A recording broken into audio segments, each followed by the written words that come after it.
So when it comes to getting stuff done, you've kind of got your global things, your big goals that you're trying to achieve, and they're probably going to be something that is more long term. But things that you're really going to need to do as well is you're going to need to do things well on a daily basis, consistently. Seth Godin, very famous marketing guy, said something like your audacious life goals are fantastic, but it's the habits and the things that you do on a daily basis that really are going to get you there. So for taking that in mind, something that we've got to make sure that we do is we've got to have a good control over these habits. And a lot of habits, if you kind of observe your daily routine, a lot of the things that you do, you won't even realize that you're actually doing them throughout the day. And the way that kind of works, the way that we can kind of break this down, is by understanding what habits are and how they work, and also how to set them up. So a habit is basically set off by a trigger.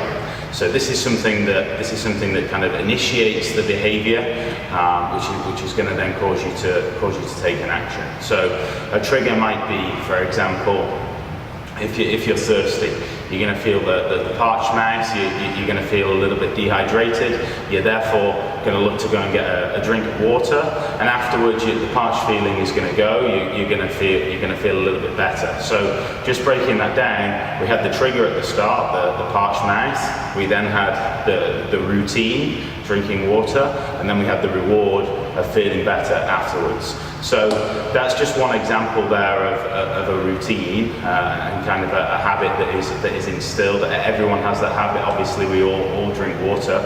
So how can we use that to then therefore change the kind of ways that we work? So what you would want to do is, if you've got a routine or a habit that you want to install, you'd first of all need to set a trigger for it. So one example that I use this technique, which helped me a lot, was I wanted to install a habit of learning more, learning new stuff, which was kind of where this channel started from, really.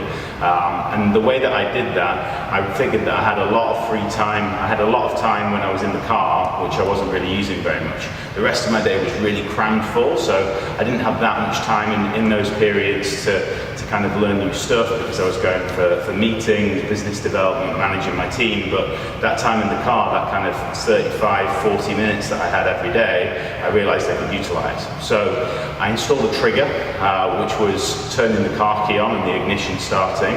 And as I did that, I would then get my phone, I'd put something on YouTube, maybe a sales video, marketing video, productivity, and I would make sure that all the way to work I listened to this, obviously still focusing on the road as well, but just listening to it. I'd obviously not be watching the YouTube, I'd just be listening. And then at the end of the journey, I would write down the things that I'd learned. I use an app called Evernote. I'll put this up on the screen here. If you don't know what it is, it's a really good productivity tool. You can use voice recording, notes, it saves everything, sync up with your laptop, everything like that. So at the end of the journey, I would put all of that into my Evernote, and kind of the reward would be, for myself, I would think of myself and say, that's really good, you've learned some new stuff there on that journey, and what a good use of time, rather than filling my brain with kind of drivel off the radio. So that's one tool that I used. That made a massive difference to me. It meant that I plugged into all kinds of really good thought thinkers on the way into work, and really helped me to develop a really big knowledge base. So that's just one example of a habit. Try and install one yourself in your life, whatever it might be. Try and set up your trigger, have your routine, and reward yourself afterwards, however that might be. Hope that works well.